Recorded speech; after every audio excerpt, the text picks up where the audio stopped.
শুনেছি নেশা করেছে, নেশাগ্রস্ত অবস্থায় ছিল, আরও ৫-৭ জন মারা গিয়েছে। চুয়াডাঙ্গা সদর উপজেলার শঙ্করচন্দ্র ইউনিয়নে বিষাক্ত স্পিরিট পানে ৬ জনের মৃত্যু হয়েছে। এই ঘটনায় আরও ৩ জন গুরুতর অসুস্থ অবস্থায় জেলা সদর হাসপাতালে চিকিৎসাধীন। পুলিশ সূত্রে জানা গেছে, গত বৃহস্পতিবার রাতে ওই ইউনিয়নের ডিঙ্গেদহ বাজার এলাকায় কয়েকজন মিলে স্পিরিট পান করেন। এরপর শনিবার থেকে একে একে ৫ জন মারা গেছেন। রোববার হাসপাতালে চিকিৎসাধীন অবস্থায় একজনের মৃত্যুর পর বিষয়টি প্রকাশ্যে আসে।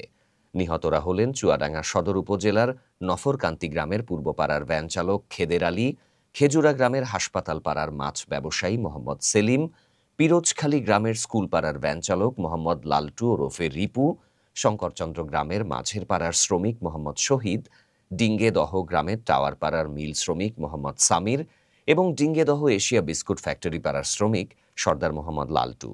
নিহতদের সবাই নিম্ন আয়ের পেশাজীবী, কেউ ভ্যান চালক, কেউ মিল শ্রমিক, আবার কেউ বা মাছ ব্যবসায়ী। স্থানীয়দের অভিযোগ, দীর্ঘদিন ধরে ওই বাজারে অবৈধভাবে দেশি মদ বিক্রি চলছিল। প্রশাসনের নজরদারির অভাবেই এমন মর্মান্তিক ঘটনা ঘটেছে বলে তাদের অভিযোগ। আমাদের ডিঙ্গেদা বাজারে কিছুদিন আগে ওপেন হাউস ডে হয়েছিল। এখানে স্বয়ং এসপি স্যার উপস্থিত ছিল।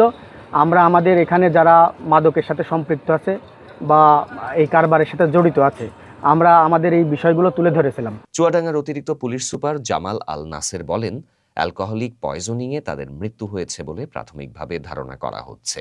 এই মৃত্যুটা নিশ্চিত হওয়ার জন্য তারা কোত্থেকে খেয়েছে, কিভাবে খেয়েছে, আমরা অনুসন্ধান চালাচ্ছি। এ ঘটনার পুলিশি তদন্ত চলছে।